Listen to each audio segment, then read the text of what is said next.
we've become pretty soft as a society Big where, time. you know, Yeah. they have these glass shelters around them Yeah. and, you know, don't break my glass house Yeah. because, I'm going to throw a temper tantrum and be a giant victim. Yeah. But, you Well, know, I think that's lack of real problems. Like if everything's too good, you just look for problems, you know? Like that's right. everything becomes a massive problem and that victim mindset creeps in.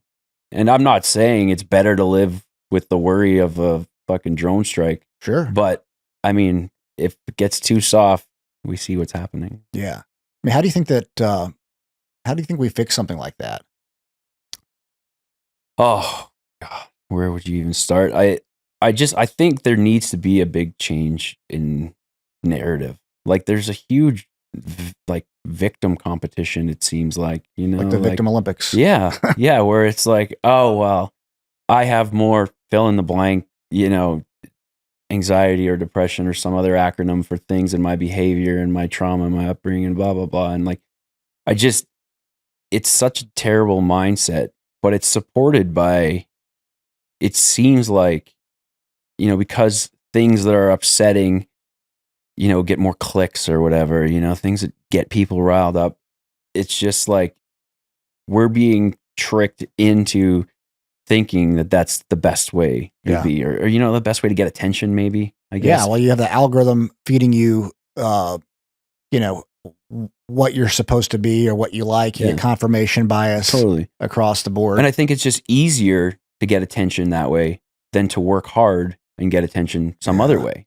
So like, that's for sure. You got to work hard behind the scenes. You got, you know, to build something. Like you're an entrepreneur to build it. It's not, you got to work hard to do that. Yeah. It would be way easier for you to get 1 million views if you were like, you know, just complaining about this or that, like in terms of time spent and effort. It's just easier. And you're still getting, you know, that hit of, I'm getting attention from something, from the world. Yeah. I mean, it is much easier to be a victim. And, you know, I look at like a lot of the racial stuff that's going on and I see, I mean, I grew up in Nashville, born and raised in the city, public schools. You're the only one. Right. I'm not like the only one left, but very diverse. And racism wasn't a thing, really when I was growing up in the city. Now you go outside the city, there's a bunch of rednecks. And so you would see it there and those type of things. But, you know, we didn't have a lot of money growing up.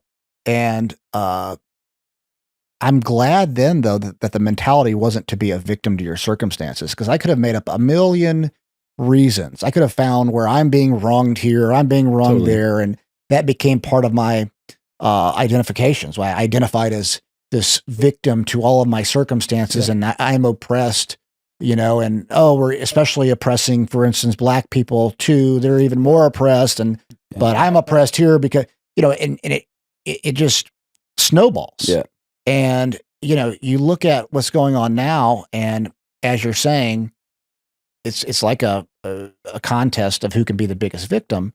And you think about like the racial divide, you know, I can see racism in certain areas, no doubt about it. For sure. But if it's all you focus on, you're going to just see that. I can also see ways that I'm being screwed over. But, you know, I've never let that become my identity. Yeah. It's like, no, we can overcome all of those things.